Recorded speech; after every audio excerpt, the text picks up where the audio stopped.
Ito na. Ito na yung bandit na haharnesan. Putik.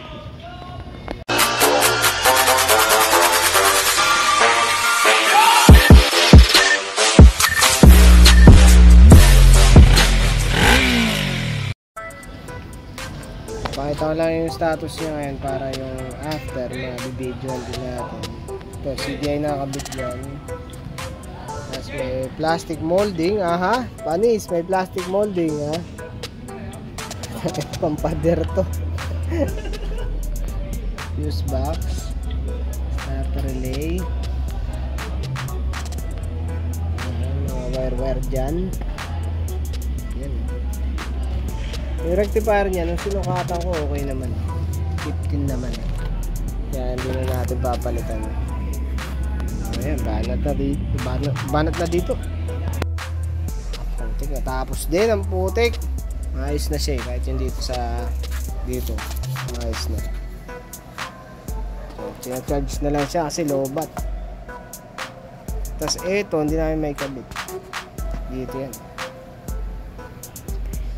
Yung clutch switch, wala tong clutch switch, kaya ang ginawa dito sinort na lang para kung mamatayan siya sa daan pwede niya pigayin yung clutch para may start. Kaso delikado yun na pag nakaka-ambyo tapos naka side stand, pwede may start kasi. Hindi puputok kaso may start. Gumagana na rin yung ano niya, yung pinandar mo. Testing pala natin paandar rin.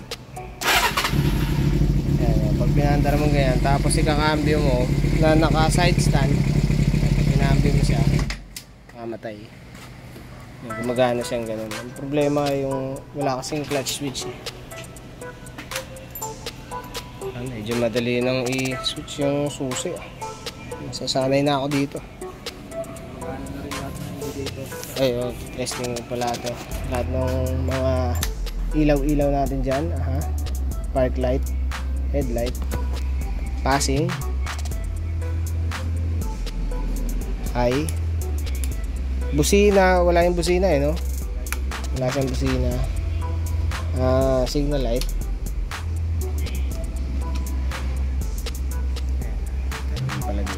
Kaliwa sa likod. Ayun, nakasabay sa park light yung tail light niya.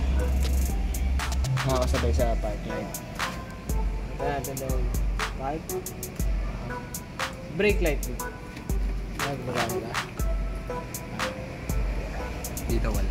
Sa harapan wala.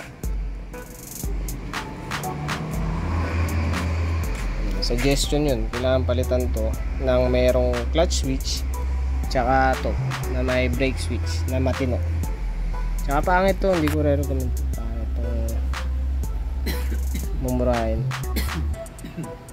Mahirap na, lalo preno to. Bili kayo ng quality. Merong mga premium copy na ito. Yun, maganda yun eh. Medyo mahal pero yun, maganda naman. Tsaka reliable. Ito kasi baka lumusot eh. Mahirap na, umataw ka tapos biglang lumusot. Problem, malala. Nantay na lang itong full charge tapos pwede nang kunin. Putik. Hindi na namin tinanggal. Alit na yan. Ayan, tinanggal ko ulit yung tangke para makita yung setup na ginawa namin dito. Tapos dito dumaan sa kanan. Yun. Tapos dito, maayos na dito. Huwag ko na tanggalin. Tanggalin na naman. Fuse box. Asan fuse box na ito, dude?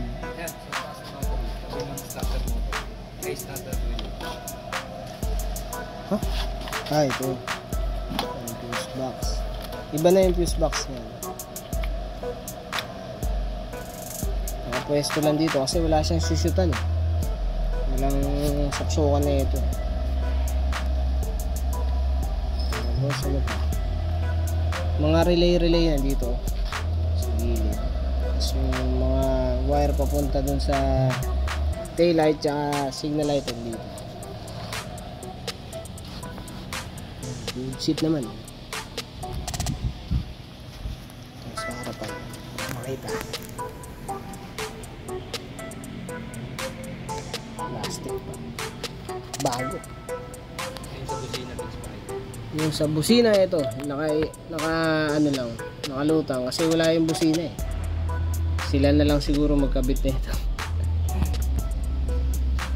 Ayun, yun lang na pinagawa dito, harness tsaka carb. Yung carb, mukhang okay naman ah. One click naman. Okay na kami dito.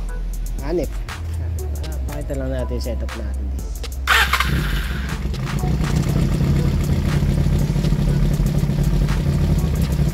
Zero.